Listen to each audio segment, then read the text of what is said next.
Nepal airplane crash, possibly caused by pilot choosing wrong lever. It appears that one of the Yeti Airlines pilots used the wrong lever on descent. The plane crash that killed 72 people in Nepal on January 15, 2023, has been attributed to pilot error following the release of a preliminary investigative report.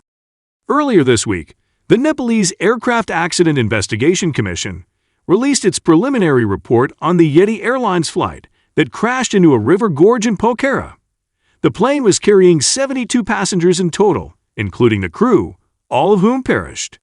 The report indicates that on descent one of the pilots selected the wrong lever, feathering the propellers instead of lowering the flaps. Two captains were operating the plane. One of the captains was in the process of obtaining aerodrome familiarization for operating into Pokhara, and the other captain was the instructor pilot.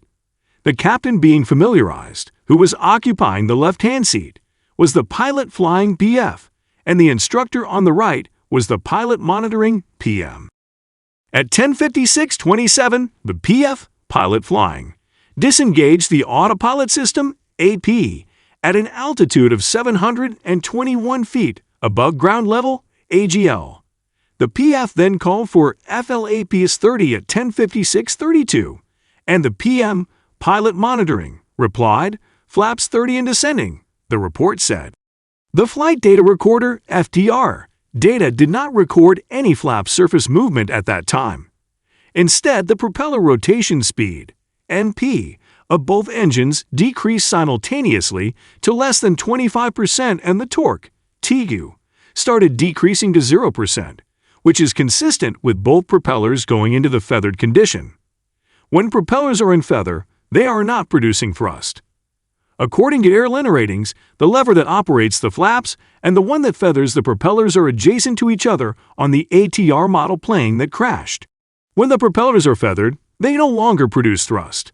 The cockpit voice recorder captured a single-master caution chime that sounded approximately 10 seconds after the propellers were feathered, according to the report. The stick shaker, a mechanical device that noisily vibrates to warn the crew of an aerodynamic stall, sounded twice before the aircraft banked towards the left abruptly and proceeded to crash. The crash was Nepal's worst aircraft disaster since 1992, when a plane carrying 167 people crashed near the capital, killing all on board. Yeti Airlines' passenger list included 53 Nepalese citizens, 5 Indians, 4 Russians, 2 South Koreans, 1 Australian, 1 Argentinian, 1 Irish, and 1 French, Nepalese authorities said. Nepal, home to 8 of the world's 14 highest mountains, including Mount Everest, has a history of air crashes. According to the Flight Safety Foundation's Aviation Safety Database, there have been 42 fatal plane crashes in Nepal since 1946.